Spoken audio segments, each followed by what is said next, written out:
Hello Venkat, அப்புறம் அவனோட friends, உங்களோட ஃபேவரட் சயின்ஸ் டீச்சர் பேசுறேன். இந்த சூப்பரான மாஸ்டர் கிளாஸ்க்கு உங்க எல்லாரையும் அன்போட வரவேற்கிறேன். சீக்கிரமா உங்களோட நோட்டு புத்தகங்களை எடுத்து ரெடியா வச்சுக்கோங்க. ஏன்னா வரப்போற 7ஆம் வகுப்பு சயின்ஸ் எக்ஸாம்ல நீங்க எல்லாரும் சென்டம் அடிக்கிறத நான் உறுதி பண்ண போறேன். சரி, ரெடியா? ஆரம்பிக்கலாமா? ஓகே, இன்னைக்கு நாம என்னென்ன பார்க்க போறோம்னு இந்த சிலபஸை பாருங்க. தெர்மோமீட்டர்கள் எப்படி கண்டுபிடிக்கப்பட்டுச்சுங்கிறதுல ஆரம்பிச்சு லேப் தெர்மோமீட்டருக்கும் கிளினிக்கல் தெர்மோமீட்டருக்கும் என்ன வித்தியாசம், அதை எப்படி சரியா பயன்படுத்துறது, அப்புறம் அதோட பாதுகாப்பு விதிகள், இப்படி எல்லாத்தையும் கவர் பண்ண போறோம். கடைசியா உங்க எக்ஸாம்க்கான ஒரு சூப்பர் ரீகேப் டெஸ்டும் இருக்கு. கருவிகளை பத்தி பார்க்கறதுக்கு முன்னாடி உங்க டெக்ஸ்ட் புக்ல இருக்கிற ஒரு முக்கியமான அடிப்படையான கேள்வியை கேட்கிறேன். உங்க நாலேஜ் எப்படி இருக்குன்னு செக் பண்ணலாம். நாம உடம்பு சூடா இருக்கான்னு செக் பண்றோம்ல, அது ஆக்சுவலா எந்த இயற்பியல் அளவு, அதாவது எந்த பிசிக்கல் குவான்டிட்டியோட தொடர்புடையதுன்னு உங்களால சொல்ல முடியுமா? கொஞ்சம் யோசிங்க. இதோ அதுக்கான விடை. ரொம்ப ரொம்ப முக்கியமான விஷயம் என்னன்னா டெம்பரேச்சர், அதாவது வெப்பநிலைங்கிறது ஒரு பொருள்ல இருக்கிற வெப்பம் அல்லது வெப்ப ஆற்றலை அளவிடுறது தான். இது அப்படியே மைண்ட்ல ஏத்திக்கோங்க, எக்ஸாம்ல கண்டிப்பா கேட்பாங்க, மறக்கவே கூடாது. சரி, இப்போ நம்மளோட முதல் பகுதிக்குள்ள போகலாம். முதல் தெர்மோமீட்டர் எப்படி உருவாச்சுங்கிறத பத்தி பார்ப்போம். வரலாற்றில் நடந்த இந்த ஒரு முக்கியமான மைல்கல்ல பாருங்களேன். 1714ஆம் வருஷம் கேப்ரியல் ஃபாரன்ஹீட் அப்படிங்கிறவரு பாதரசத்தை பயன்படுத்தி முதல் தெர்மோமீட்டரை கண்டுபிடிச்சாரு. இது அறிவியலையே தலைகீழா மாத்துச்சுன்னு சொல்லலாம். இந்த வருஷத்தையும் பேரையும் நல்லா ஞாபகம் வச்சுக்கோங்க. வெங்கட், இங்க கொஞ்சம் எக்ஸ்ட்ரா கவனமா கவனி. பாதரசம், அதாவது மெர்க்குரி, ஏன் அவ்வளோ ஸ்பெஷல்? இதை விளக்குற இந்த 4 பாயிண்ட்ஸும் உன் எக்ஸாம்ல நிச்சயம் வரப்போகுது. 1, இது ரொம்ப பரந்த வெப்பநிலையிலையும் திரவமாவே இருக்கும். அதாவது -38.87 செல்சியஸ்ல தான் உருகும், 356.58 செல்சியஸ்ல தான் கொதிக்கும். 2வது, கண்ணுக்கு நல்லா தெரியற மாதிரி ஒரு வெள்ளி கலந்த சாம்பல் நிறத்துல இருக்கும். 3வது, இது கண்ணாடியில ஒட்டவே ஒட்டாது. 4வது, வெப்பம் அதிகமாகும்போது இது ஒரே சீரா விரிவடையும். எவ்வளோ அருமையான ப்ராப்பர்ட்டிஸ் பாத்தீங்களா? இப்போ ஆல்கஹாலுக்கும் பாதரசத்துக்கும் இடையில இருக்கிற வித்தியாசத்தை பார்த்துருவோம். ஆல்கஹால் விலை கம்மி, அதனால பெரிய ஆபத்தும் இல்லை. முக்கியமா -115 டிகிரி செல்சியஸ் வரைக்கும் ரொம்ப ரொம்ப கம்மியான வெப்பநிலையை அளக்க இது சூப்பரா உதவும்.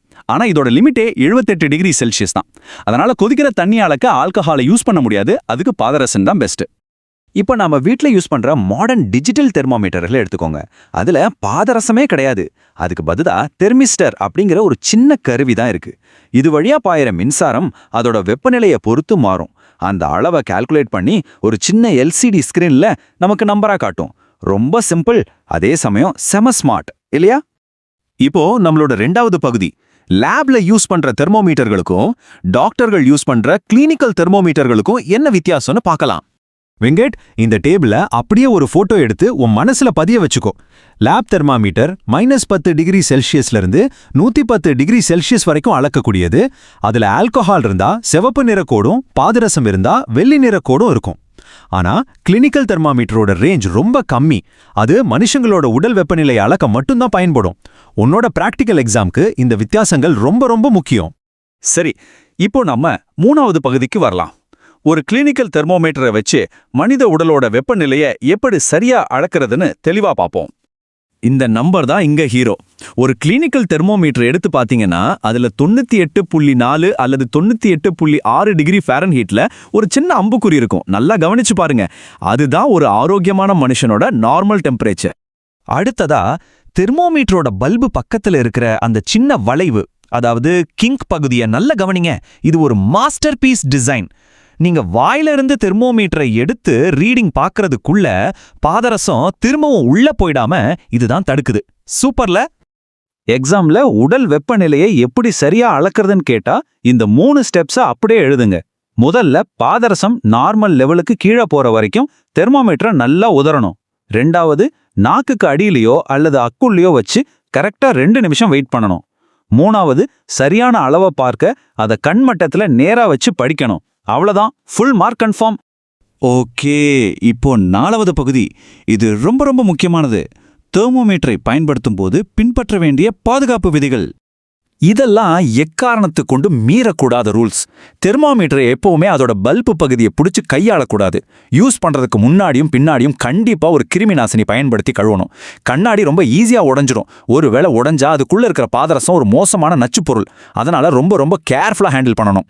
வெங்கட், மாஸ்டர் கிளாஸோட கடைசி பகுதிக்கு வந்துட்டோம்.